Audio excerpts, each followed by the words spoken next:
watching Cartel TV and I'm Amelia. Now, Toyota is known for being far more sensible than exciting. So the CHR that I've got today is actually a bit of a surprise. First, the sensible part. City SUVs have been all the rage in the past few years, and to say that Toyota has been trailing behind the competition is an understatement. As for the excitement, well, just look at it. It's a 2017 Toyota CHR Koba all-wheel drive. Yes, the CHR looks great, and I mean great. It resembles a concept car more than a road one. Toyota managed to find the perfect blend of coupe top line and SUV underpinnings in something that costs less than a fortune. The main design theme of the car, as well as its exterior, is a diamond shape. The front is dominated by large, stylish LED headlights, and the grille is very thin, basically holding only the Toyota badge. Creases on the side of the hood and the eye-bulging wheel arches work brilliantly together. The side view is pretty irregular again, with sculpted lower part and lower cladding that may look ridiculous when viewed on its own. But it actually narrows the profile look and makes the car look far more sporty than it would without it. And don't miss the 18-inch machined alloys. These are some of the prettiest wheels I've ever seen. The well-advertised rear door design handle looks pretty cool and it pulls the bodyline upwards.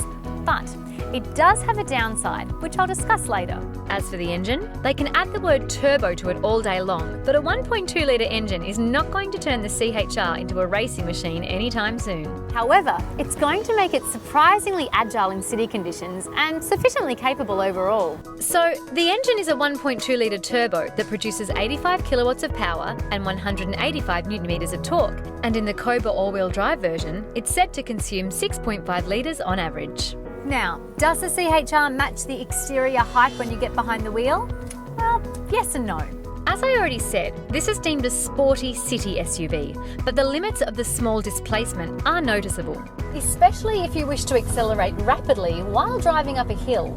On the other hand, even though the top power is found well after 5,000 revs, the total twisting force starts at 1,500 revs, and this makes it a true joy to drive in regular conditions. It pulls evenly and confidently, and it is really more than enough for city driving and relaxed highway cruises. Where it falls short is a spirited, twisty uphill runs, but this isn't really a priority for people buying a city SUV anyway. The rack and pinion steering is wonderful. It's very direct and progressive, and I haven't seen many recent Toyotas with such a feel behind the wheel.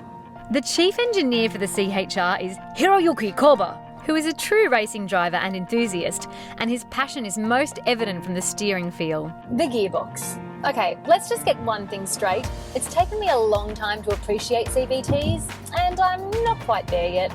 I know they're smart and techy, but they give that unnatural feel, and the sound never matches the actual action.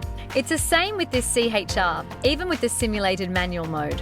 In saying that, the CVT in this car does work really well and complements the engine. It's great for city driving and highway cruising. Also, if you really miss the manual shifts, you can opt for the 6-speed manual, which even adds rev matching. With 2,640mm of wheelbase, this is a roomy car for its class. The front part is stylish and well designed, with just the touchscreen protruding from the sleek dashboard. Which unfortunately is that familiar Toyota infotainment system. I'm going to hold a grudge. The steering wheel is nice and practical, and the instrument cluster is clearly visible and easy to read at a glance. The piano black console trim adds a nice premium feel. Everywhere you look in the interior, you discover quirky new design elements. I don't know what any of it is called and doubt it serves a purpose, but it looks cool. Premium leather bucket seats in this trim level are standard, as are the auto climate control, premium steering wheel, auto dimming rearview mirror, and 2-cup and 4-bottle holders. The boot provides 377 litres with the seats up and more than 1,000 when folded.